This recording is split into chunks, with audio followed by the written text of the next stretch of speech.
With a new champion crowned in Europe, we now move on to North America here in Deadlock Fight Night, number 28, presented by Intel. ZP here with Jason and Jake once more. Today, of course, marking the return of Hydra Nation versus Valhalla, who looked quite good last week and getting in to fight melee creeps. And it's been interesting to watch evolve. Jake, starting with you. I mean, a story of a team like Valhalla is got to be bright, especially with somebody like Abraham's achieving, pretty similar results in Europe. I feel like Valhalla has been that team that kind of came out of nowhere, that impressed us, that looked good, and is starting to put up stiffer fights against some tough competition. Hydra Nation, meanwhile, have been lacking, honestly, in the last few performances. I mean, it's tough for them to live up to their storied past of winning. I don't even remember how many Deadlock Fight Nights in a row in North America, something like 20, some ridiculous streak. But so far, they've been out of the championship match for quite a while, out of that winner spot for even longer. And so for Hydra Nation, this is a big moment for them as a team. Can they pull it together? Can they start to, seize some of that former glory back? Yeah, and I mean, that is going to be the question coming on forward. I mean, Hydra Nation, they're not usually a team that stays down for too long. I think generally the Hydra Nation cycle is very repeatable at this point, which is, they get knocked off the perch, they make roster changes, they come back, they get back on top, then they get knocked down, they make roster changes, and the cycle repeats. It's actually been very, very predictable over 28 Deadlock Fight Nights, but so has the addition of Jason Kaplan, who's coming back in here to be analyst in the North American version, where I thought we were opening with you at the start, but no, we just put you in the closet for a little bit, and now we're bringing you back out to talk a little bit about North America. Are you saying I'm out of the closet now? No, because I'm here on the air. I was saying we just put you off on the only side if of the you want broadcast. to be, Jason. Only if you want to be. We love you no matter what. It's good to know. It's good to know, man. Yeah, I'm kind of excited about this matchup. I think if I'm perfectly honest, this is probably the weakest iteration of Hydra Nation, I would say. With what like Flick just quit the game. Young Calc is out at the moment due to I guess wrist injury. Not sure if he's gonna ever be coming back, to be honest. But we saw them, not play the week before this last week. But I mean, Hydration Leffa, I mean, still kind of the core of the team, bringing Vegas back after he was dropped, bringing Rokane over. That was when Young Calc joined. I feel like maybe for them, having that week off has allowed them to kind of come together as a team and really figure out the way they want to play. But their opponents, I mean, they took melee creeps to a 3-mapper, and even melee creeps said themselves, they don't really feel necessarily too confident to win. They feel like it's going to be maybe a 60-40 instead of anything more favoring the melee creep side. But it comes down to how these two teams are going to kick off the initial match. Also, this may be on me for not saying no to production. I don't believe Purity is coaching Hydra Nation anymore either. So, there's been change on the back. There's been change on the back end too, with where we're at. But weakest version, strongest version.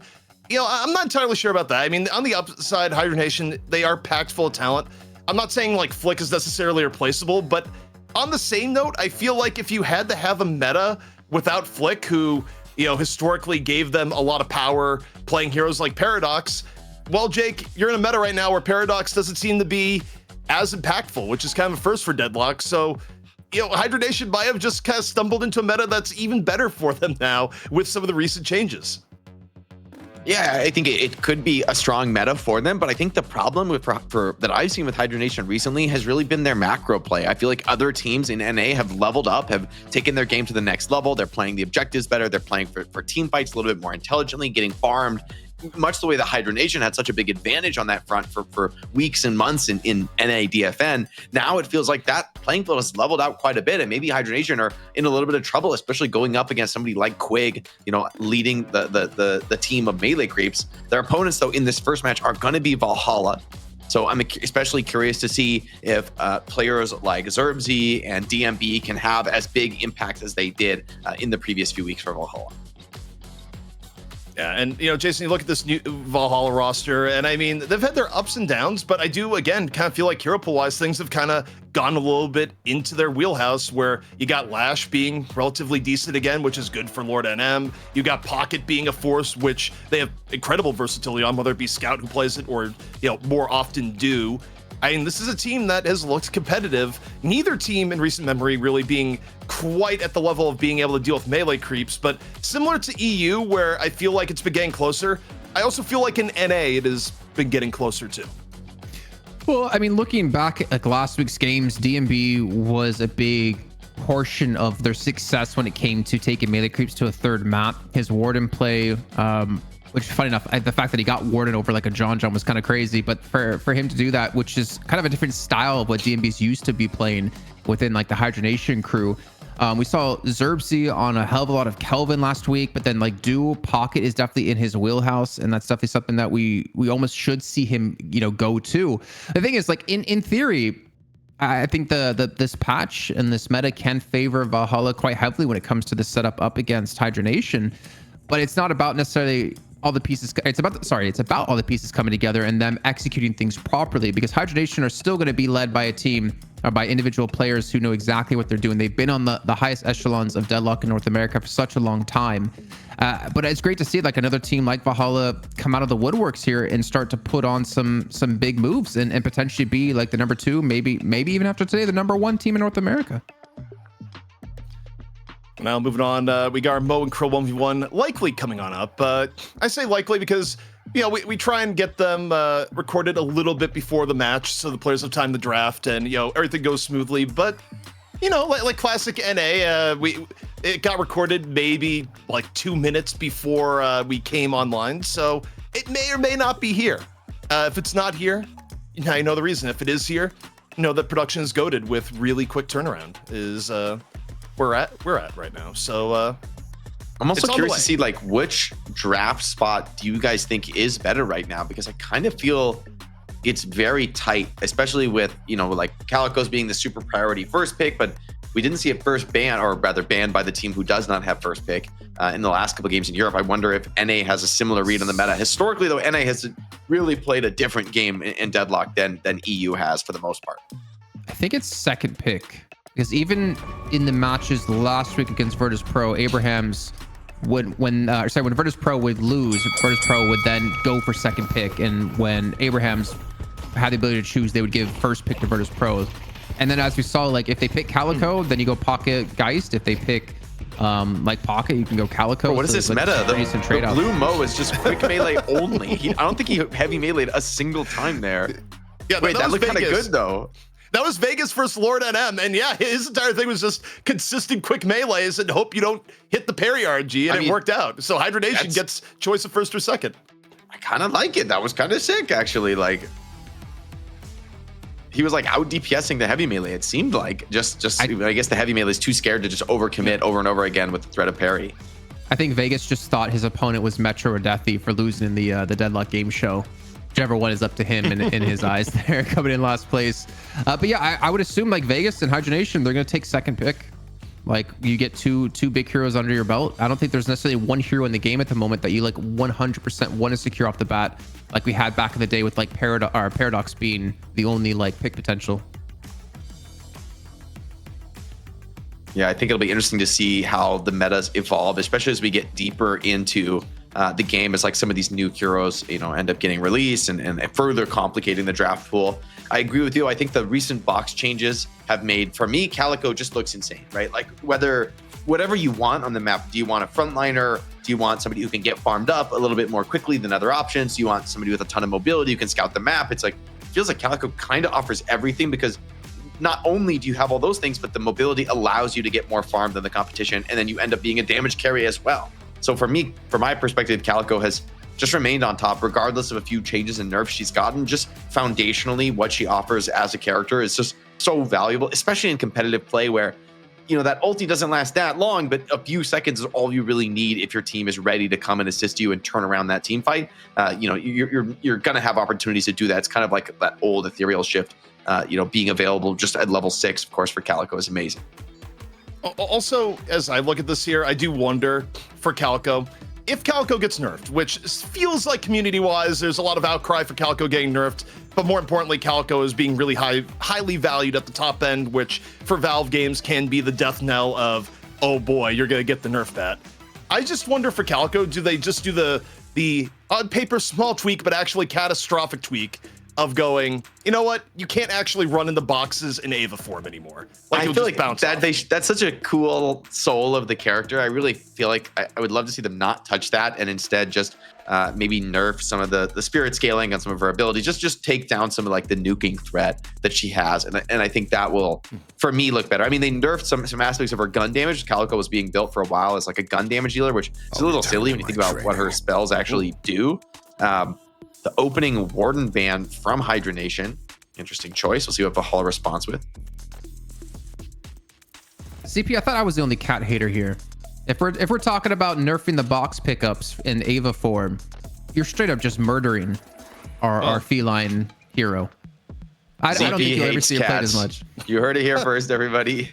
Well, look, I mean, that canonically not necessarily true. With Jason, though, it is true. Jason is full team dog, but also first ban Vindicta coming out for Valhalla. We are not in Europe anymore, given that no one gave Vindicta any looks in Europe, whether it be for bans or picks. But I do think when you look at overall power, I would be a little surprised if Hydra Nation did not follow the way of EU with the early Calico pick. It seems to be community-wide, but we'll see. It is NA. Okay.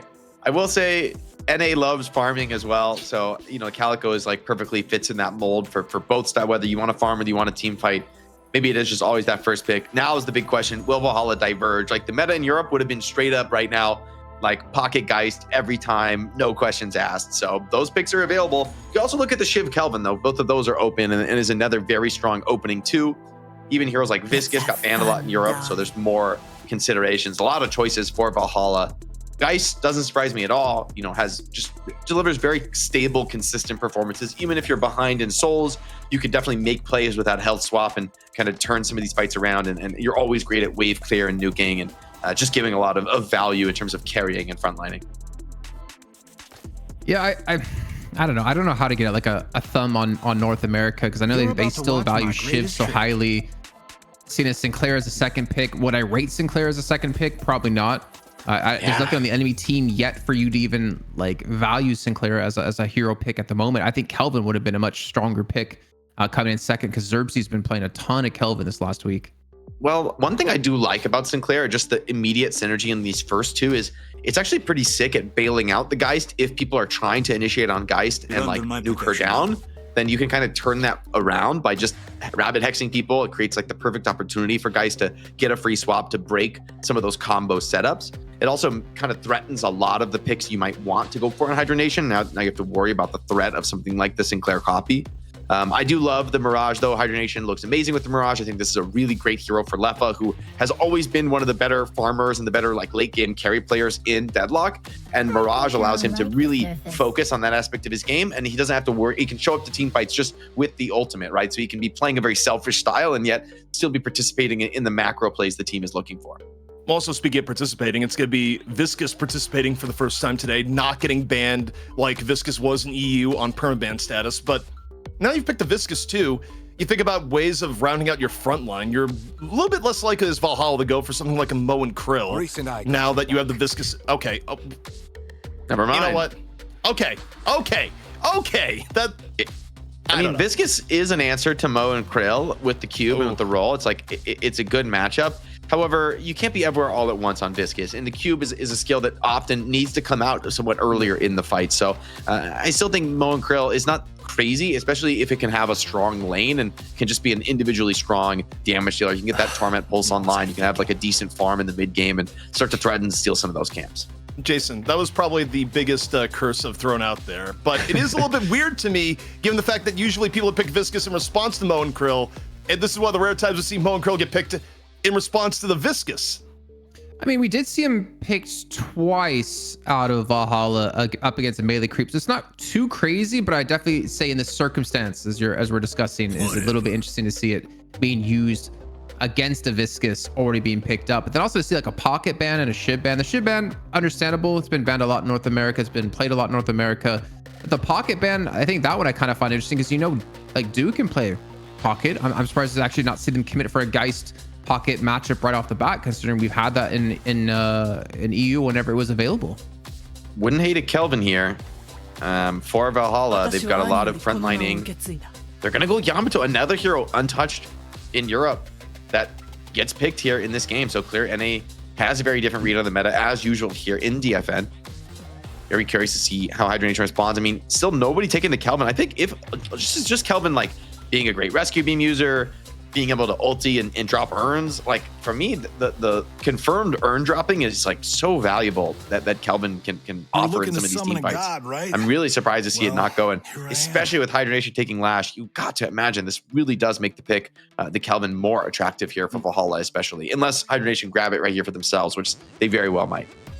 Yeah, I mean, interestingly enough, I think the reason why you see more Yamato on the NA side is that it comes down to NA is still a region that is very comfort pick dominated, and a lot of players have just kind of made their bread and butter off doing a whole ton of Yamato, regardless of the situation. But on the same note, Great Talon coming in. I mean, you talk about comfort picks. Great Talon, another character that, you know, on the EU side basically got, you know, exiled away from everything here, Jason, but comes back into play here in NA, and you have to imagine, given the Hydra Nation picking it is purely to give Vegas a top-tier comfort hero for him. It's kind of crazy. Like, Vindicta's banned, which is a target to Vegas, and then he gets Great Talon. I mean, he plays Great Talon. Whatever they throw at me. I mean, it's so weird because a lot of people say like they think NA can be is not that far behind EU. But when we see like picks like this and we see like drafts like this, we get really confused on why people think North America could probably take EU in some of these matches. Then again, it might just be playing the picks to the region and to like what's kind of popular at the moment. But as you said, Jake, like Kelvin, give me Kelvin Abrams, man. Kelvin has to be a god tier finisher here. Oh my God, they don't. I'm so surprised. I mean, I just feel like you have so much front line, so much ability to like follow up on people. The dome is great for breaking the Lash ulti.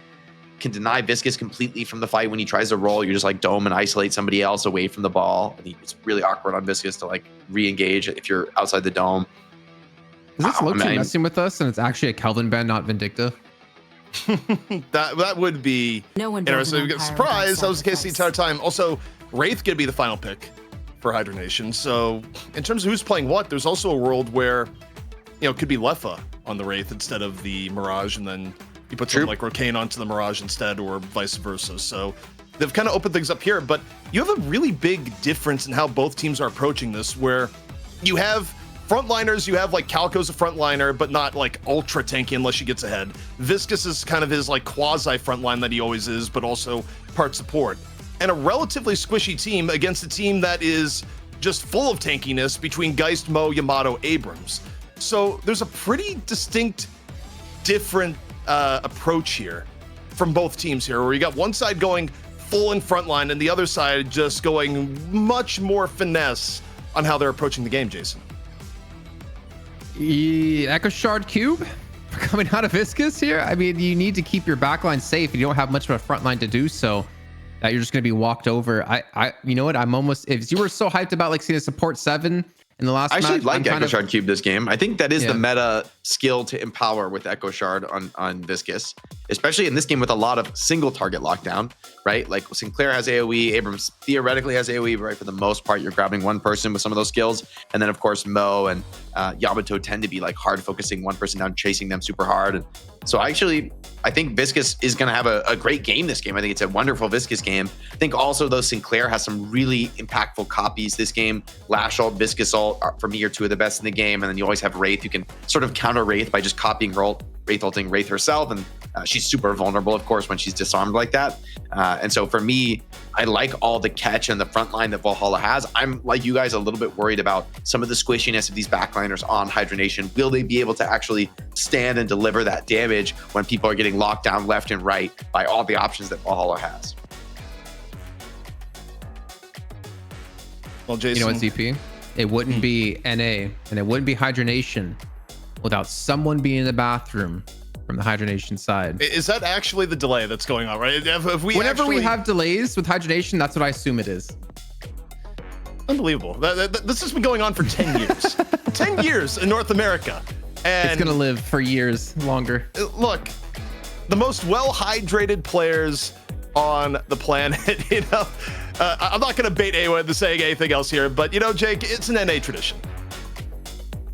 Yeah, well, we'll have to see, you know, after our momentary delays, if we're able to get into the game. It looks like, hey, you can't blame them too much. They're rolling out. There's no EU pause at the start of the match. This is North America, baby. North America, head on in. Jason, you're seeing the lanes take for him. Any quick thoughts? I see Mirage. Yamato Abrams against Viscous Mirage. Okay. I can't say I'm a huge fan of the lineup that Valhalla is actually sporting. I don't hate the Great Talon Lash. There's a lot of poke. Again, Death Slam into the trap can be extremely powerful. Yeah, I don't know. I'm kind of favoring Hydra Nation's matchups a lot better. I kind of can understand that the Abrams Yamato can do a ton of damage, a ton of decent poke as well, but that cube is going to be such a hard counter to you, especially if someone gets charged and Vegas does play back. And actually, funny enough, it's not even going to be Vegas on the Great Talon. It's actually be Poppers on the Great Talon, and Vegas is playing the Viscous. Yeah, this is a little bit... I mean, actually, it's not that surprising to me. Vegas has played a lot of Viscous in recent memories, so it's not that ridiculous. So on the same note, it kind of surprised me that they would go Great Talon if it wasn't more of a comfort pick scenario. But, you know, look, I mean, hero evaluation is so in flux right now, Jake, where you stop and think about it. Even just 1 week in EU, things changed heavily. So, you know, for the most part, I look at this and try and keep an open mind of where it's at, even if it is wildly different than what we just saw in EU. I'm also interested to see how DMB does in the Infernus. I mean, Jamside put up some very impressive performances, but got to a ridiculous farm level. So the team has to create a lot of space, I think, for Infernus to hit that late game. I feel like Infernus almost doesn't even really want to fight until he gets Infuser online. So for Hydra Nation, they would love to kind of tempo the game a little bit earlier than that. I think that is a timing where you're going to have some problems dealing with Infernus, especially with your lockdown being pretty limited. I think also Fishcake on the Lash is going to be someone to watch this game. I mean, you don't have a real strong answer to the Lash ulti other than like a copied one by Zerbzy. So a little bit of interested opportunity here for Fishcake to really show what he can do here on the Lash, set up some of these team fights, because he really feels like the one who needs to get in there and make the most of these Viscous initiations. Well, the upside for Hydra Nation is that it is a big comfort hero for Fishcake. You look at Fishcake's history in Deadlock, and I think to this day, over 50% of his overall Deadlock game time is on Lash. So that part, when you're looking at playing a hero like Lash, is a little bit comforting. And also, talking about early pressure, having a tough time of it right now here on the right-hand side, where it takes enough damage that decides, you know what, time for an enforced box run, because I cannot stand lane. I mean, this is a heinous harassment lane. Like, Mirage Viscous is probably one of the strongest lanes in terms of just like pumping damage. I mean, Abrams, maybe one of the few characters who can tank through it, but they're wisely putting all the pressure on Yamato and really trying to deny her any opportunity to step up in the lane. She kind of needs to be dominant to continue throwing right clicks out. And I think that the pressure from Viscous at the close range and Mirage at the long range makes it very awkward to try to position around. Also, for Valhalla, I'm curious, the interesting thing that we didn't really bring up in the draft is, you know, there's no Paradox, no Holiday for either team. And neither were either of the two banned, but you still go with the Mo for frontline and a bit of disable. But most of the times we've seen Mo work out well, when you think about recent memory, usually the Mo is paired with a Paradox or a Holiday. And this is, you know, more of a free-flowing Mo that's just gonna walk into the other team here, Jake. Oh, nice catch here from Abrams, starting the fight off with the cube, of course, denying any true potential here for a fight. And I mean, meanwhile, this game just incredibly even. I think neither team is trying to force any kind of major issues here in the early game, and both just happy to continue to take those trades. Surprise is not the... What is the Mystic Regen? I mean, I think that's just so powerful on the early game for some of these Spirit nukers. I think Mirage in particular gets so much value out of some of those spell damage based regeneration tools in the early game. I also think Hydra Nation is probably going to really ramp up their aggressiveness in about 200 souls, because this is where Poppers is likely going to be sending owls across the map, even from the left-hand side. You know, looking to get pickoffs in the middle. A lot of power spikes come in for Hydra Nation as you get to ult stage. It's also going to be where you're going to see Hydration go a little bit more freelance on doing box runs. I look at the setup here, Jake, and I feel like Valhalla is kind of in an objective survive from about like 6 to 12 minutes, where they have to play very cautiously to not let things run away from them. I feel like really neither of these teams is looking to do too much too early here. Maybe Hydration can get a bit active with the box running. The Owl here, chasing in the back line, is going to find that kill in the DMB, though. So Poppers, the global presence from the Great Talon, paying dividends early. The lane has been difficult for them. They've lost half the Guardian HP already. Yeah, and that's kind of what I'm getting at here is that, so, I mean, you're going to have Poppers who's going to be doing Owls on cooldown. And you still have threats with Death Slam and everything else. Whoa, getting caught. So, you know, overall, Valhalla right now is starting to lose steam as also become more of an emphasis here on the map.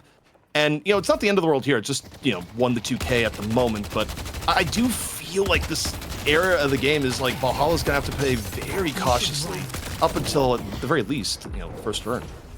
It's a very greedy build from Rokane there, getting both of the Battle Vest and the Enchanter's Barrier early game, but that's going to give him pretty ridiculous buffs as long as he can stay high HP. He doesn't really have any regen to keep him high HP, but I mean, this Wraith actually has a very greedy build, and Wraith has always been that hero that tries to snowball, that tries to get ahead of the game and become this ultra-active ganker in the mid game. So maybe Rokane is somebody who could, you know, off of a hot start to really up the tempo in this game. Yeah, I mean, Rokane going far after the pass. I mean, Rokane used to play quite a bit on the carry role, oftentimes a lot of Infernus before becoming somewhat of, not a one trick, but, you know, I think we went through a period where Rokane was on nothing but Geist for a very long period of time. But, you know, it's kind of going back to the basics for Rokane. But take a look here. You look at the HP. Valhalla's getting crunched across the map right now, Jake. League, DMB, Lord NM, all super low, and, you know, off to the side, it's League falling the fish cake. Yeah, space created. Looks like Temp there had a stolen ulti from Zerbzi. Yeah.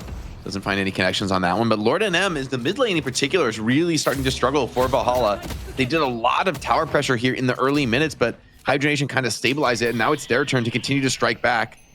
Especially Owl as well, coming into the back line, continuing to just pump pressure. They're trying to ensure that they do not lose this mid tower. Ends up running to a wall, was just searching for Lord NM, who did juke away down to that pit. Hard to get the Owl down there. What I'm keeping a close eye on here is also the income allocation. Now we've got to a point where you have a little bit more room to do things like box running. Is when does Hydration decide, okay, it's time for me to go do a little bit more of this route running, give Rokane the lane? I think part of it right now, ideally, is that they would like to get middle down first. You take a look at the rotation that's coming on in here. You got Fish Cake coming up and over. I think they would love to get a gank on middle, get down mid lane, and then let Hydration roam and let Rokane front. I don't know if you want to take this fight against Viscous. Nice jukes, though, from the Abrams, slipping away for the moment, but ultis have been deployed. Now Mo Krill catching the Wraith, overextending here a little bit in mid, but Rokane manages to just walk it off. Didn't have enough damage for the follow-up. Both teams low across the board, though, so everybody backing to lick their wounds and heal. DMB wants a little bit more action. The Zerbzi is able to find Hydration in the chaos, so blows being exchanged. Still more fighting here on the mid lane as well. Yeah, and that was something Hydra Nation kicked off. They brought 3 to the lane first. They weren't able to get any kills off it. They invested things like Death Slam. You know, it was off camera because we were looking at the fight going on the left at the same time, but it was pretty significant engagement that happened there at the time, and it did not go the way Hydra Nation was hoping for, to kind of set things up to free Hydration from the shackles of mid lane, which is, I think, ideally what they want to achieve with that play. So far, Guardian advantage here to Valhalla, but it's pretty small. Vegas finds that nuke. Yamato, ulti still down. That's a big pickoff to be finding. Bird as well, now free to go search for more targets, and is able to nuke down DMB pretty hard. It's going to be scary for Infernus to stay in this lane. May just need to head on back to the base. Has also gone for the double barrier build, so really does need to be on high HP to make the most of those items. Yeah, I mean, there's a lot of greed going on build-wise in North America where, I mean, look, while you have good HP, it's hard to argue with the benefit, but also it does limit your ability to stay in some of the scrappier fights that can account. And look at middle. I mean, middle is just continually being stacked to the gills with players where you got Abrams potentially rotating back over, 3 to 4 for Valhalla, Hydra Nation. For now, it's 2. And we're seeing Hydration, you know, even with mid lane not captured, you look at the rotations now, you are seeing Hydration do a little bit more box running, but it's not getting ahead of the game for Hydration the same way we saw Hoot get ahead in the last game. And that parry for DMB allows him to avoid the puddle punch. Tries to jump over Vegas here on the Q ball, but Vegas tries to head off to other targets, going very, very deep on the Viscous, though, and the ball is going to be running out pretty soon. The copy ball as well, chasing him down. And I think Viscus could be in a bit of trouble here. The dive comes in from DB, who's going extremely deep for this one. I don't know about this. Great Talent is right there looking for the finish off. Has Bird seeking, hunting down this kill. Can DMB juke away? Okay, the corner is just too tight there for the Owl. That is the anti-owl spot, if there ever was one there, where it just, there's not enough maneuverability. Well, in theory. I feel like it's one of those things where, like, 2 years from now, Jake, we're going to look at that play, and people have, like, the exact owl angle down the chase there somehow. But we're not there yet. Well, we'll have to see how this mid lane continues to break down. Both teams really bringing a lot of numbers to this engagement. Earning control here for Hydra Nation, but it's pretty scary. Do you want to try and go for the earn this early? Rabbit Hex there sets up the charge. And yeah, somebody like Popper's a great talent. You're hopeless when you get caught by those CC connections, right? Like no chance to play your way out of that. And that's the threat that Valhalla brings, is massive stun follow-up. Still, was it worth it, right? You got a kill, but giving up an earn, I think at this phase of the game is not a good trade for Valhalla. Yeah, I think if you're Hydra Nation, you're pretty happy with that sequence of events, especially because, okay, Valhalla, they're putting more pressure onto the left lane, but it's early enough, you're probably not going to get Walker here, even though you're overloading a little bit. Mirage is good enough at clearing some of the lane, and also, it's the Lefa off in the left, and Lefa, I think more than anyone else in NA, has kind of been the historical Mr. 1v2, who like is actually surprisingly hard to dive regardless of what hero he has been on. So no real threat to Hydra Nation there, as things get a little bit of stability. But speaking of things, we got Lord NM going to the back looking for a combo here. And now combo activated here by Lord NM off to the middle, and the fall through is going to be there. Zerbzy taking out Poppers off what Lord NM set up, just sneaking to the back there, Jake. Yeah, so far that 1v1 in the side lane, kind of going neither team's way. Kite out here from Zerbzy. He's able to reset that one, and both teams just, you know, really trying to get fights here, but no one really getting the connections, right? It's continued to be scrappy. In the chaos, though, Hydra Nation has managed to farm up, right? Both their side laners are getting pretty massive. Brocade and Lefa getting extremely farmed, and both really do have some mobility to come participate in the mid lane fights. I think that'll be a key moment, though, when these teams start bringing in these greedy side laners towards the mid, and who starts getting active first, who is willing to take the risk and to try and just get more farmed up. Kind of interesting where, hold the phone right now. Right now, you got Scout just using Seismic Slam to try and get away, but here's Death Slam. Oh, the rescue. Oh, yeah, rescue him, saved him from Zerby. And the Rabbit Hex as well. Out. Abrams is too low. Yeah, they just know about this. He's on the chase down. Feel like Lash should be able to get this one dead to rights. Ooh. Well, he's looking, he's dead. And yeah, I mean, still the attempt of beaming him out of there, not the worst, but okay, Duke coming in full HP a little bit later for cleanup, looking for Fish Cake. This is where you'd love to start getting ahead on the Amato. Cube though, gonna fade. Shadow Transformation used. Still got Lash jumping up and down. How long can Fish Cake live? Not long enough. Now just gonna be running away as a goo ball on pursuit. As I take a look at the Amato here going, okay. Well, can I get out? The answer, almost certainly gonna be yes. And now, in fact, may want to go in for seconds. Lord and I'm so low. Viscus continuing to bot this one out, but no cooldowns left. Here's Rocane, though, coming in, starting to get active, participating in the fight. Had already pushed out that side lane. Is he going to profit from this? Needs to find maybe another kill here. It's a little bit of a worrisome spot. Is going to try and teleport out, slipping away to the high ground. At this point, we'd love to just cut your losses and get back. Valhalla starting to get a little bit better, but once again, the trade is just extremely chaotic. Neither team getting the big edge. Geist has the swap, but Bird chasing her down is going to miss. So hold on, you got to be careful with this. Poppers could get swapped here. Yeah, meanwhile, things have gotten a little bit scrappy off. It was a very long middle fight as Poppers is able to find League towards the very end. Does not end up dying to a swap. Swap still off cooldown. Meanwhile, Mo looking real low, throws some sand in their eyes, but 170 HP, unlikely to get out of this one. Chased on down.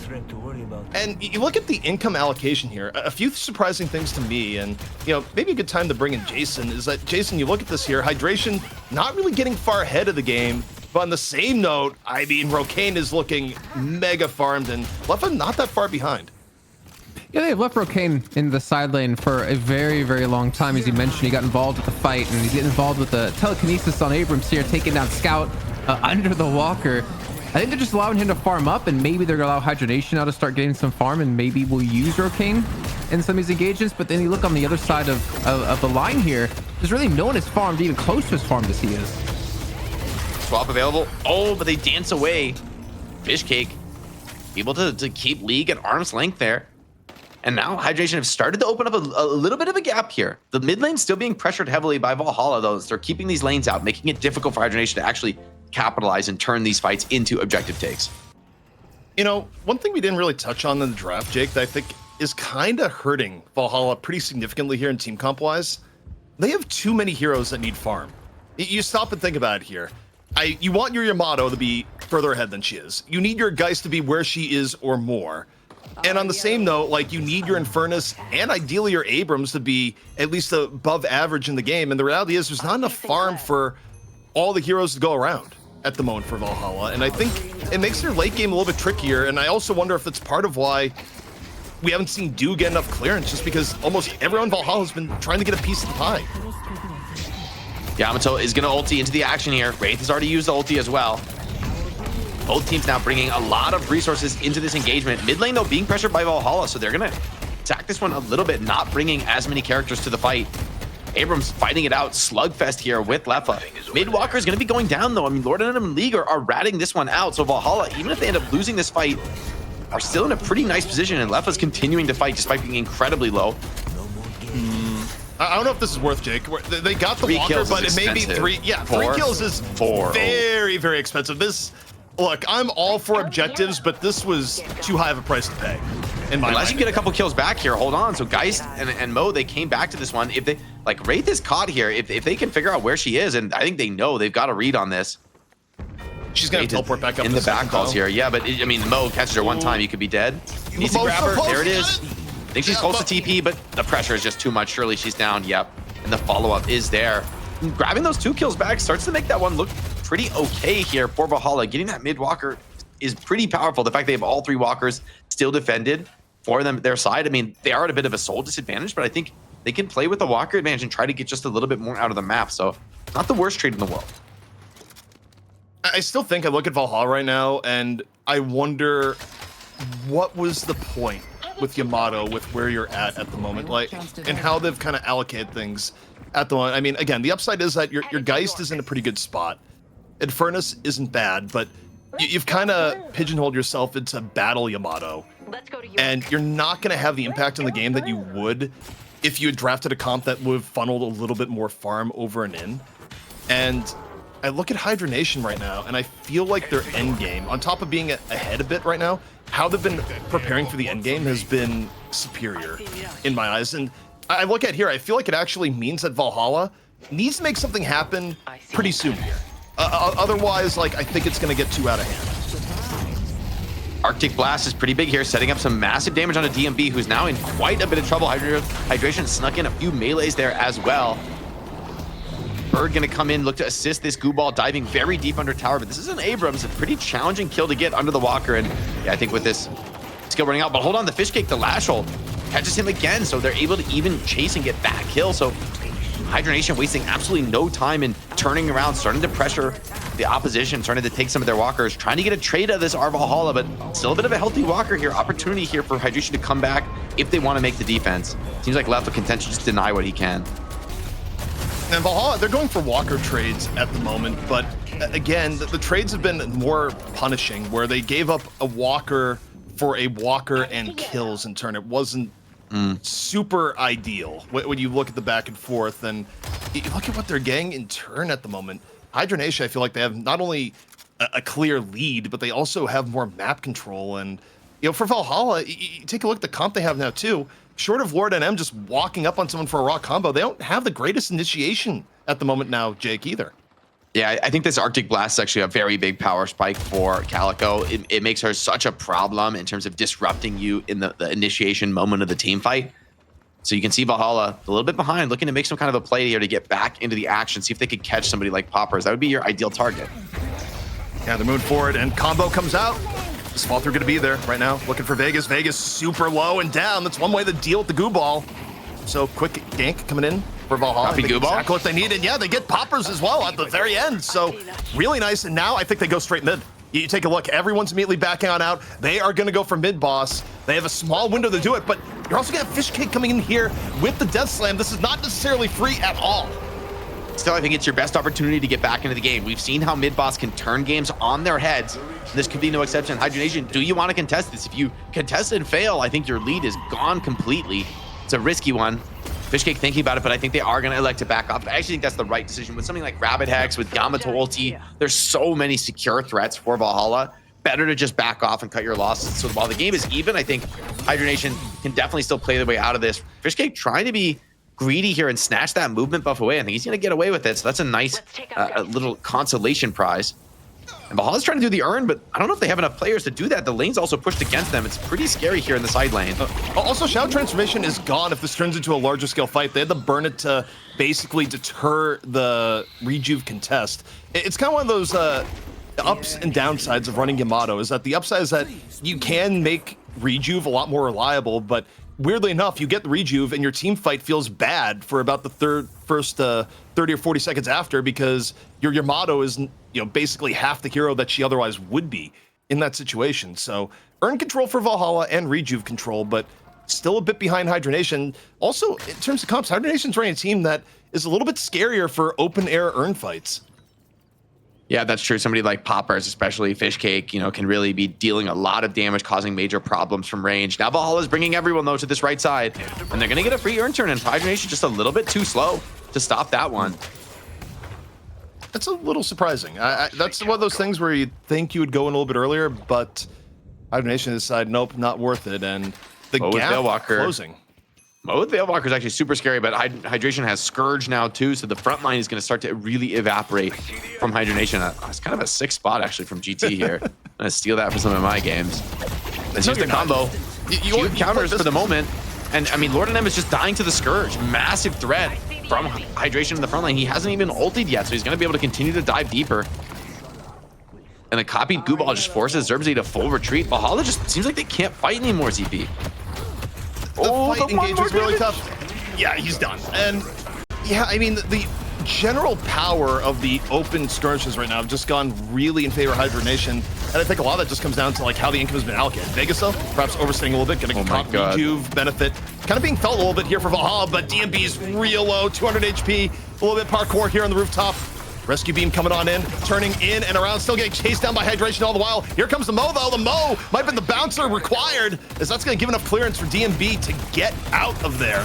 This is a huge kill for Mo. Down. Yeah, he's still chasing down Hydration. Hydration desperately trying to get away. However, might have got enough. Mo still chasing, but Mo super low in turn. Hydration may have done just enough. The combo comes in. Is anyone going to save Hydration here? Please, he's underneath the combo. The parry.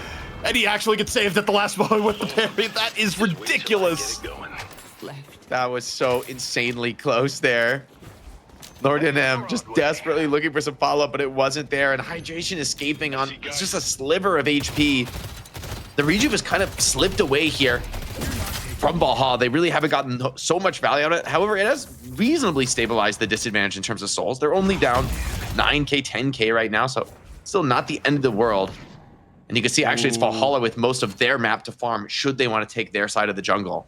Huge power spike, just got hit. Rocane just got Mercurial Magnum, so this is definitely at the moment where if you're Hydra Nation, you would love to fight with Wraith at the moment. Less convinced about this item now because it doesn't give you like the infinite reload. It is just a massive amount of like spirit damage with your gun, which I guess with Tesla Bolts, I mean, you are going to just do massive left click damage. But I guess that's nice for like burning somebody like Lord NM when he tries to, combo somebody down and makes himself super vulnerable to being counterfired. Good time here to call on Jason while we're in a lull. Jason, you've seen this go back and forth right now. It feels like things are kind of slipping away from Valhalla the further we go into the game. Yeah, I think Hydra Nation's like team fight capability beyond what they're currently running hero-wise is still something that's not easy match when it comes to North America. Like the calling of the fights in game, Hydration and Leffa, since they've been such a duo for such a long time, know exactly what they're doing in these skirmishes. And we saw Hydra Nation there. Hydration, that name always confuses me. Able to just kite for such a long period of time that like Fishcake was able to come in, they're able to back him up. And they still have like the pressure of Poppers. Like Valhalla, I feel like a lot of their success came at a cost earlier because they were grouping for fights a lot earlier than Hydra Nation was, leaving Rocane to just continue to farm up. Zerbzi in trouble. Early initiation hasn't gone well for Valhalla. Hydration running in with the Scourge, diving in on top of everybody, has the ulti as well. Continuing to just pump damage into the front line. Trades have gone 1-for-1 with both squads though. Cube though, pretty nice. Getting the pressure off of Hydration for a moment. Still gonna be able to re-engage here on the Ava for him. Hydra Nation still working on the outskirts, looking a little bit for Sinclair. Arctic Blast, he could get this. Into the back, finding the Infernus up over DMP, just caught. And the backup's gonna be there for Hydration, so Hydration's not gonna get immediately punished for the dive either. And on top of it, they're able to use the rotation, get the walker. Valhalla's kind of peeking on the outskirts, but they're a little bit too weak here. You look at DMB just getting pummeled down. That is brutal. Shadow Transformation wasn't back up yet. And I just feel like Valhalla, again, I said at the beginning, I'll say it again here, Jake, too many mouths to feed for their team to get max usage out of the comp they drafted. Okay, that spirit damage is kind of insane from Wraith when she pops all of her stims and just goes full building breaker. So the first set of base guardians is going to drop there. And Hydration looks to be getting an urn turn in. However, Valhalla collapsing on his position. If he goes, this could be very risky. Baits out the Rabbit Hex for now and is going to maybe fall back and just try to bait Valhalla out of this room. I think going in is so risky here. No one's here. Okay. They back off. Okay, sure. I guess the rest of the team had just shown up. Yeah, even still though, you know what? I respect the aggression. And oh man, they got catch on top of it. Hydration getting onto League and Valhalla. Things have gone out of hand here. It went from a solid 15K Hydra Nation lead, now 31,000. And you have to wonder for Valhalla what they even need to get kills at this point. They have no long range initiation. It's all kind of based on the bow combo, and they're getting pressured all the way to the fountain. Vegas just tanks every single stun on the team of Valhalla and just managed to live and tell the tale here. Meanwhile, that created opportunities for Rokane to clear out more and more of these buildings. And with 2 Valhalla members down, it seemed pretty difficult for them to put together a team fight. Here's Fishcake, wants to end the game, grabs DMB. That's the highest value target here on the Infernus, getting absolutely melted. And Hydra Nation on their way to another chance here in the money match. Yeah, and right now, nothing's gonna stop them getting the shrines. 5 dead for Valhalla. And frankly, I know Hydra Nation historically is a little bit on the conservative side on finishing out games, but you can get first stage patron here. Maybe you decide to stay, but solo mid boss, I think, on Wraith. Maybe they're okay. Yeah. It's actually, they probably should do mid boss before dropping patron. This is objectively a good play because there's no reason to reduce the enemy spawns. Yeah. You could grab the mid boss, and he might be able to even come back and drop patron before these players spawn. And that's maybe asking a lot, but this Wraith DPS, I mean, that's insane. The mid boss is gone. Yeah, and actually, take a look at it. Even if Do is back up, Do actually won't have Shadow Transformation up. I don't. Actually, it's kind of. Well, they're really going to push. You can push in like 15 seconds. I mean, at least they're going to be able to get into the base and take positions, which I think is more important than the drop itself, which is just going to come naturally if you're able to stand in the enemy base. And you stop and think about it for Valhalla, they don't really have great ways of coming back here as we go into an, oh man, right now you look at guys in a tough spot, getting hit by the Arctic Blast. Rescue beam going to be used, and he's down. League can't get away, and this is the beginning of the end here, Jake. I think Hydra Nation will get another shot at the throne versus melee creeps because, again, I take a look at this, and there's just so few options for Valhalla to even engage and get a pick with the comp they have. Yeah, it feels like you've just hit your scaling point for Hydra Nation. So many powerful items up. Hydration making a lot of space. The patron is falling. Lepa keeping that side lane pushed in as well. For now, Vegas just making space with the ball as well. Continuing to force a lot of the attention on himself with the amount of backline damage he has. It's just not an option to try to shoot this goo ball with the rest of the team helping out. A patron drop is going to mean Valhalla are going to be fighting at full strength. Very conservative choice here for Hydration to back off. In the end, I don't hate it. I think they probably should just, wait for their ultis and then re-engage with the ball. But they're not fully out. They're going to be looking for picks on the outskirts. And you can see Valhalla's only safe in the base. And they're out of the base now. DMB. Are they safe in the base though? As you get the Death Slam up in Oregon, he's like, well, I wish I was safe in the base here, but not quite the case. Cards coming on in, and there's just nothing Valhalla can do to prevent the inevitable here. Patron soon to be under the gun, and this will be Hydra Nation getting their crack at the money match once more. Valhalla gonna be falling here as Hydra Nation perhaps have found their own style here on the patch. Looking better than ever. As the patron goes down, and it is Hydra Nation over Valhalla in our best of one.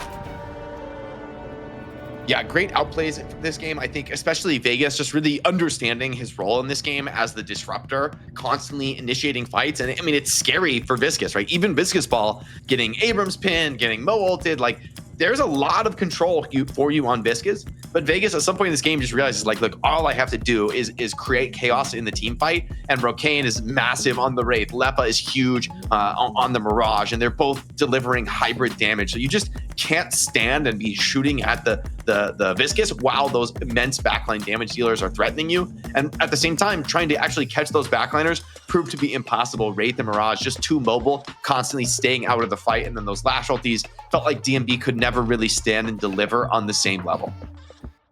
You know, I take a look at this game here, Jason, and, you know, in addition to, you know, all the points Jake just made, I kind of look at it, I wonder, did Valhalla set themselves up for glory here in the draft? Because so much of Deadlock, especially in the new patch, has kind of come down to not just the heroes that you have, but how you get them farmed, how you allocate who is getting what. And I just look at it here, and I just feel like there was no chance with the comp that Valhalla picked that everyone was going to get the farm they needed unless it was a blowout. It didn't feel like the best comp to me when I, you know, looking back on it. You're muted, Jason. You're still muted. It's a Discord. It is not your mixer. You have hit the button in Discord. Bro. It's still muted. Like, look, chat may have redeemed the mute Jason Kaplan button. Oh, wait, I think. All right, he's unmuted? No, now you're muted on your mixer. But No, not I'm just not talking. I'm just messing with you. Oh, okay. That was funny, actually. Let me ask you the counter question, ZP. Did Abrahams win the second match in a landslide, in your opinion? Because I think the Abrahams match had more mouths to feed than this match here, but obviously that game turned out to be a little bit more one-sided. I think though some heroes can function a little bit better with lower farm than others, and I don't think Yamato is in that camp. I think when you go Yamato, it's a character that like you actually have to hard prioritize as one of the biggest heroes on the team, and I don't think that was the case in this game. Not a big believer in Yamato right now in the meta that I've been seeing. It just feels like there are better choices that are more consistent. And like you said, Yamato really needs to be blowing out the game to be feeling super effective for me in this patch right now. And the way Hydra Nation was playing this made it so hard for Yamato. I mean, the engage and disengage, like you could never really just hard commit on the fight, and Yamato ulti and like continue to chase people down. Mirage is tornadoing away. Wraith is kiting back. And then, of course, so much mobility in the rest of the squad. They were able to just evade the threat of that Yamato, and she could just never actually stick on and kill a target, whether it's Viscus saving them or just the goo ball denying the follow-up from the rest of the team. Well, Jason, this was a difficult one, but who do you got for our Intel player of the match for this game here? There's a lot of ways you could have gone. It wasn't a one person necessarily taking over the game, but we forced you to choose a player. Who is that player? No, this is a bait. This is bait, bro. It's for sure bait. No For sure bait. Yeah. I would have to give it to Hydration.